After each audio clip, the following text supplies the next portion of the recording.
안녕하세요. 경영서 바다의 시간을 발표할 HR의 18기조 민정이라고 합니다. 감사합니다. 저는 9장, 10장을 맡게 됐는데, 그래서 9장 내일의 바다, 바다의 경제와 10장 바다의 지정화, 그리고 발표자 견해 순서로 발표를 하도록 하겠습니다. 일단 내일의 바다, 바다의 경제라는 파트를 들어갈 때 이런 말이 있어요. 앞으로 많은 경제력과 영향력이 우주와 디지털 세계로 옮겨질 것이다. 처음에 바다가 되게 중요하다라는 걸 이야기하는 줄 알았는데 갑자기 우주와 디지털 세계로 옮겨갈 것이다 라고 언급을 했고, 그 다음에 바로 그럼에도 우주와 디지털 세계로 영향력이 옮겨가도 그럼에도 통상, 권력, 평화, 전쟁 그 모두가 여전히 바다 위에서 그리고 바다 아래에서 일어날 것이다 라고 말을 합니다. 여기서 말하는 바다 위와 바다 아래가 도대체 무엇인지 같이 살펴보도록 하겠습니다.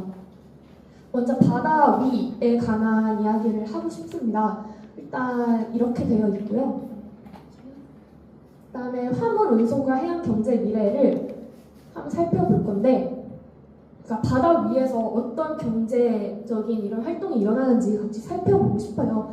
일단 이 바다의 시간이라는 책은 2017년에 집필이 되었습니다. 그래서 여기서 말하는 거는 다자간 무역 원활화 협정으로 인해 해양 무역이 증가할 것이다 라고 말합니다. 이 다자간 무역 원활화 협정은 2017년 2월에 이 협약이 됐고, 여기 있는 내용은 상품을 수출입하는 절차와 요건을 간소화하고 국제적으로 표준화시켜서 무역 비용을 낮추겠다라는 협정입니다. TFA라고도 하고요. 이 협정에서 말하는 것은 무역 비용은 15%가 감소할 것이고 국제 교육량도 더 올라갈 것이고 해로 수송되는 전체 물량도 이제 110억 톤에서 150억 톤으로 증가할 것이다 라고 말을 합니다. 이렇게 다자간 무역 원활화 협정이라는 거를 근거로 해양 무역이 증가할 것이다 라고 이 작가는 보고 있고요. 그 다음으로는 컨테이너를 이용한 교역량이 증가할 것이다 라고도 보고 있습니다. 그리고 2035년까지 크루즈선 승객은 거의 3배 가까이 늘 것이다 라고도 말을 하는데, 여기서 크루즈선 같은 이런 관광의 이런 함선이 많이 개발이 될 것이다 라고 말을 해서, 저는 제주도에서 현재 지금 많이 부흥하려고 노력하고 있는 크루즈 사업에 대해서 많은 생각이 들었습니다. 이제 이런 해양 운송들에 대한 새로운 기술도 많이 나타나고 있는데, 일단 화물 수송 드론입니다. 이제 롤스로이드라는 어떤 자동차 회사가 이제 화물 수송 드론이라는 것을 2016년에 제안을 합니다. 이 화물 수송 드론을 통해서 이제 자율 주행이라던가 이런 무인 주행은 육지에서만 일어나는 게 아니라 바다에서도 충분히 일어날 수 있다라는 것을 보여주는 사례였고요. 그리고 이제 풍력 같은 이제 바람의 에너지를 통해서 이제 해양을 운송하는 기술들도 많이 발달을 하고 있습니다. 이제 빈트스키포라고 해가지고 바람 방향에 따라서 선체 방향을 조절하는 이러한 기술도 많이 나타나고 있고요. 그 다음으로는 이제 2009년에 토요타라는 기업에서 처음으로 태양 에너지 덤선 오리가리너호라는 것을 만듭니다. 이를 통해서 이제 태양 에너지라는 기술을 활용해서 해양 운송을 하는 기술들이 발달하고 있는데요. 이런 것들을 통해서 이제 점점 친환경적인 이런 기술들이 많이 발달하고 있다라는 것을 볼 수 있습니다. 그리고 마지막으로 인공지능을 통해서 화물을 운송하고 관리하고 이런 수출하고 이런 것들 다 인공지능을 통해서 이제 관리할 수 있다는 점을 들고 싶습니다. 그 다음으로는요, 이렇게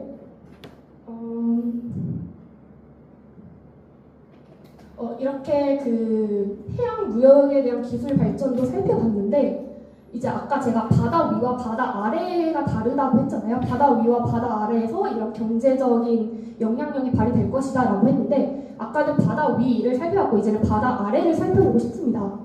일단 여기서 말하는 거는 일단 3D 프린터로 인해서 운송의 필요성이 감소될 것이다 라고 말합니다. 여기서 저는 갑자기 왜 이렇게 해양 무역이 원활하게 활발하게 일어나고 이럴 것이라고 계속 앞장에서 계속 말하고 있는데 왜 갑자기 운송의 필요성이 감소할 거다라고 말을 하는지 몰랐거든요.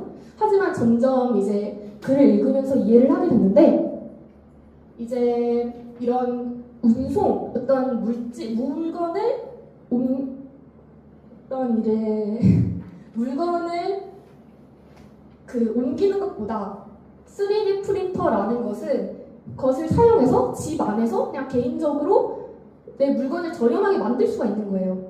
그러니까 내가 어떻게 만드는지 정보만 알고 있으면 아주 저렴한 비용으로 그냥 집에서 만들 수 있는 거예요. 이런 것들이 많이 발달하게 되면 운송의 필요성은 감소할 것이다. 좀 많은 재료가 필요한 게 아니라 아주 그냥 재료 조금만 이렇게 운송이 될 것이다 라고 이 책은 말하고 있습니다. 그래서 이 책이 말하고 사는 게 뭐냐, 이제 정보가 굉장히 중요하다라는 것을 말하고 싶었던 거예요. 왜 갑자기 이제 바다 하는데 갑자기 정보를 말하느냐라고 할 때, 저희가 정보를 이제 전달하는 방법은 지하 케이블, 그리고 해저 케이블, 그리고 인공위성을 이용하는 방법이 있습니다. 이제 지하 케이블을 통해서 기자 케이블, 해저 케이블 이런 것들을 동시에 이용하면서 정보를 전달하는 그런 것을 하고 있는데, 실제로 그 세계 인터넷 통신량의 99%는 해저 케이블로 이루어져 있습니다. 그러니까 전 세계에 깔린 해저 케이블이 약 600회선이 있다고 합니다. 자, 그러면 바다 위와 바다 아래의 경제를 살펴봤는데, 도대체 어떤 나라가 경제적으로 바다를 지배할 것이냐를 한번 살펴보도록 하겠습니다. 일단 미국이 이제 이렇게 지배할 것이다 라고 써놨지만, 미국은 실질적으로 경제적으로든 군사적으로든 아직 세계 최강은 아닙니다. 하지만 미국은 정보 면에서는 세계 최강이라고 할 수 있습니다. 그러니까 바다를 지배하는 군사 경제적으로는 세계 최강이 아니지만 그 해저 케이블이라는 정보 때문에 이제 바다를 지배할 수 있다라고 말을 하는 거고요. 하지만 이에 따라서 중국도 해저 케이블 프로젝트에 착수를 하고 있고, 중국을 따라서 인도네시아, 한국, 그리고 아시아 이런 강국들이 중국의 뒤를 따를 것이다 라고 말을 하고 있습니다. 다음에 10장 바다의 지정학, 이제 지리와 정치에 대해서 한번 보고 싶은데, 일단 처음으로 냉전 시대의 이런 해양 지정학을 살펴보도록 하겠습니다. 자, 이제 1095년에 미국과 소련의 냉전이 발생합니다. 이때 최초로 미사일이 탑재된 핵 잠수함이 발달을 하게 됩니다. 그리고 이제 1950년에 중국 마오쩌둥도 제국주의자들의 침략을 막기 위해서는 해군의 발전이 필요하다라고 말을 했습니다. 그리고 1059년에 쿠바가 공산주의 나라로 변하면서 소련이 잠수함에 이런 핵 미사일을 운반을 해서 쿠바에게 갖다 주려고 합니다. 하지만 미국 입장에서는 공산주의 쿠바라는 나라에 잠수함을 보내서 핵을 전달하는 거니까 미국이 이에 두려움을 느껴서 쿠바라는 나라를 봉쇄합니다. 봉쇄를 하게 되면서 이제 냉전 상태가 더 긴장감으로 이제 발달하다가 소련이 한 발짝 물러나서 결국 이제 이렇게 마무리가 되고요. 1970년 핵 잠수함, 이거는 미국과 소련이 차례대로 41척, 44척 이렇게 핵 잠수함을 보유하고 있었고요. 1983년의 별의 구상이 뭐냐면, 이제 적군의 이런 잠수함이 이제 미사일을 발생하면 그 미사일이 비행할 때 막을 수 있는 그런 기술을 발달을 시키겠다라는 것이거든요. 이 별의 구상을 했던 이유가 잠수함은 추적이 불가능합니다. 그래서 잠수함은 추적이 불가능하기 때문에 이런 기술들을 계속 미국과 소련이 기술적으로 경쟁을 했던 것이죠. 이제 마지막으로 해저 케이블을 제가 한 번 더 말씀을 드리고 싶은데, 아까 해저 케이블은 바다 아래에서 정보를 전달하는 것이라고 제가 말씀을 드렸어요. 하지만 이 해저 케이블에도 취약점이 있는데, 어떤 자연적인 침식 작용으로 인해서 해저 케이블이 망가지거나, 산호로 인해서 해저 케이블이 망가지거나, 아니면 선박이나 다시나 그물 등으로 망가지기도 하고, 또 누군가에 의해서 망가지는 경우도 있겠죠. 그래서 이런 해저 케이블을 보완하기 위해서 이제 보호를 합니다. 뭐 더 깊숙이 해적 케이블을 심거나 아니면 더 두꺼운 천으로 이용해서 이제 이런 취약점이 발생하지 않게 보호를 하게 되죠. 그리고 미국은 이 해적 케이블을 이용해서 세계 정부의 4분의 1을 해적 케이블을 통해서 정보를 수집합니다. 그래서 이런 것들이 막 발생하니까 해적 케이블 구역에 막 전함도 파견하고 해군도 파견하는 식으로 해서 이런 것들을 보호하고 있습니다. 그리고 발표자 견해를 짧게 말씀드리고 싶은데 제가 사실 이 주제를 받으면서 굉장히 좋았어요. 왜냐하면 저는 바다를 굉장히 사랑하는 여자거든요. 그래서 할머니 집에 바다가 있는데 맨날 우울할 때면 바다를 보러 갔습니다.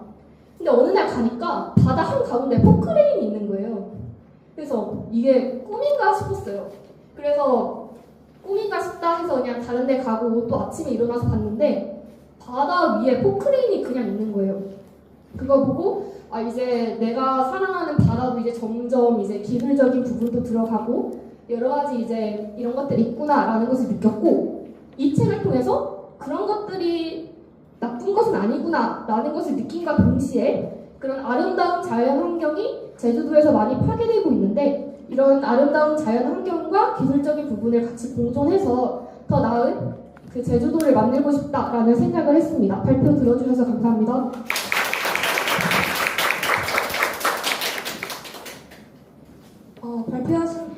발표하신 구에서 10장 하신 분들 나와주시면 감사하겠습니다.